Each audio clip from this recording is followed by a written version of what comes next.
Yeah, I believe that Christ's suffering and the demonstration of the kind of physiologic stress that his human body was under is manifested in the Garden of Gethsemane, where it's described that he was sweating blood.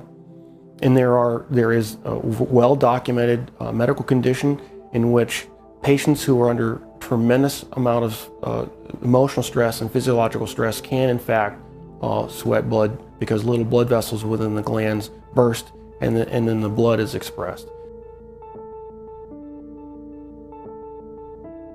The scourge involved the use of a short whip with pieces of typically metal, sometimes bone, sometimes pieces of porcelain wrapped in these leather straps, which is then utilized to come across typically the back, the shoulders, the legs of the victim.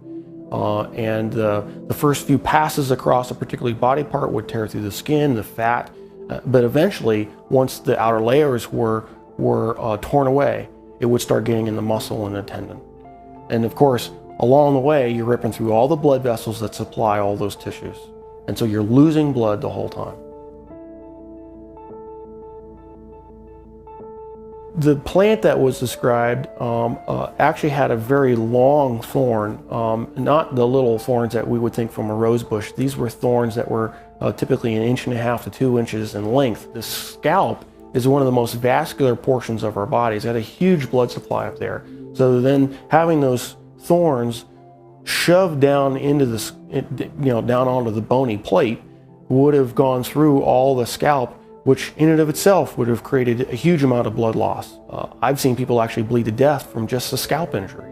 So it's not a small injury to have, who knows, dozens of these things shoved into your scalp. And so that would have caused more blood loss.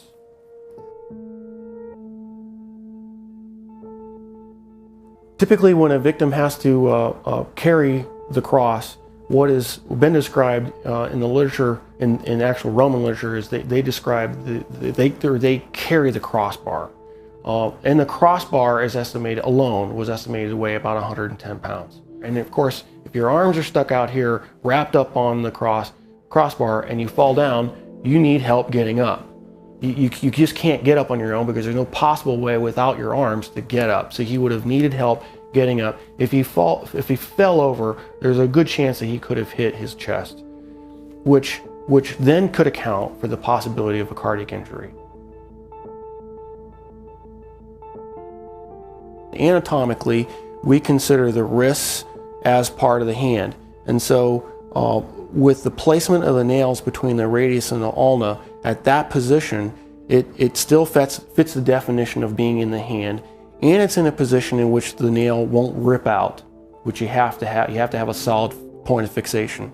Another interesting point about the placement of that is the median nerve goes right straight through that particular portion of the wrist, and so there would have been either destruction of the nerve or impingement of the nerve that would have created a tremendous amount of pain, so that every time you try to take a breath, it'd be agonizing. You'd be pushing down on spiked feet, which of course hurt, and then you'd be hanging on spiked arms.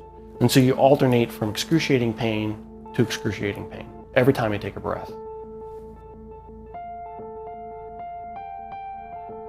So even if he survives the actual crucifixion, he would have had to survive what I believe to be a lethal injury from the spear to find out whether he was alive or not. What's described is the loss of water and blood, and that would entail either a pleural effusion or pericardial effusion, and the blood would have come from either pulmonary artery, a pulmonary vein, the aorta or vena cava, or the heart itself. None of those injuries, unless you're treated immediately by a trauma surgeon like myself, with all the advanced equipment that we have, would be survivable after even a few minutes. Christ, as the Son of God, could have survived anything. He chose to manifest himself as a human at that point in time and allowed himself to die.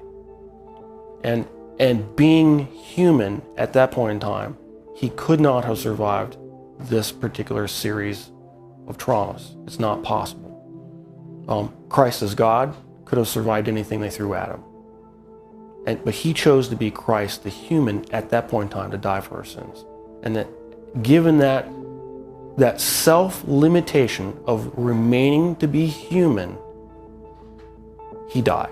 He did not survive the event.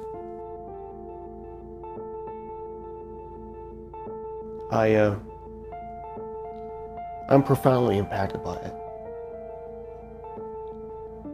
Because I realized the price that he paid was something I would never be willing to do for probably anybody. It's very difficult for me to even sing songs about the cross, even in worship, because I truly do understand what he paid, the price that he paid.